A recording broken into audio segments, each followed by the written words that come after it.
Never had that experience of a boy knocking on the door, wanting to take me out. And I just figured it was me, my overweight, the way I looked. It terrorized me that I would never experience love. Growing up, Elisa Bryant was a shy girl with a poor self-image, which made it difficult for her to make friends. I was alone all my life, and I just really hated being alone. I didn't understand why did I have to be alone. Her father was a minister, and although they spent a lot of time at church, it meant nothing to Elisa. But I wasn't feeling it, didn't get it. To me, church was boring. After high school, Elisa had more opportunities to socialize and discovered that alcohol helped her overcome her shyness. The alcohol changed me from a quiet person, respectful person, into a wild, unruly person. The alcohol started ruling me, and I just couldn't control myself. When she was 21, she met a man and fell in love. Thinking she'd found what she wanted, they moved in together. That was the first time I had experienced love outside of my family, and I gave all I had. I thought that's what love was, But he was mentally abusive and never really loved her. And so that's where I increased my drinking.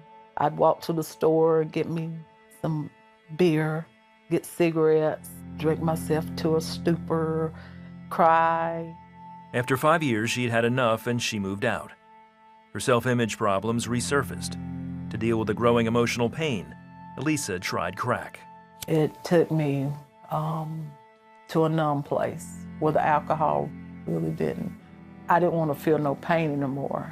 And so I sought to disappear, not to feel anything.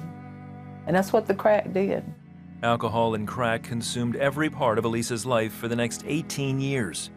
She was a functioning addict with no direction. Even though I would drink to try to find peace, the raging that was going in my mind and in my heart, that pain there, I just couldn't find it. But yet still I would drink and I would drink and I would drink.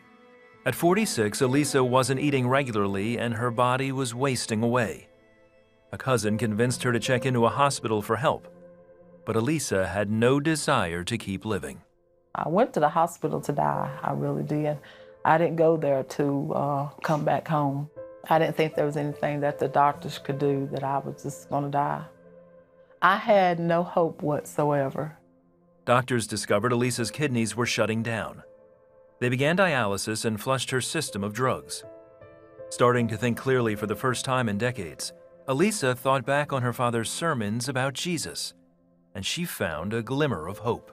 My mind immediately went to the Lord because I tried everything else to cover the pain, to numb what was going on in my life. And that's when I started thinking on God. I was afraid to talk to God because what could I say to him? How could I explain what I'd done, how I was living? Then one night, a nurse surprised Elisa by saying that Jesus was waiting to talk to her. I just cried. I just laid there in the bed and I would cry. In that stillness was when I was able to hear and feel God's sweet love. That's when I knew who God was. Elisa found the Bible in her room and started reading.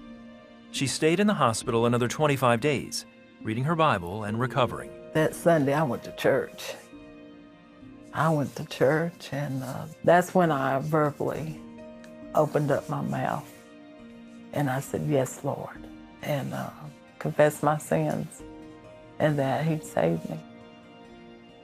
Even though I lived a wretched life for many years, he forgave me and he healed me. Elisa enrolled in college and graduated with a BS in Human Services and Criminal Justice. She also started a nonprofit, seeking to share Jesus' love with others who are lost and alone. So that love that I've always wanted and desired is in Christ. He's more than I ever could have hoped for. Christ loves us all. He wants you to leave your old life, come walk with him.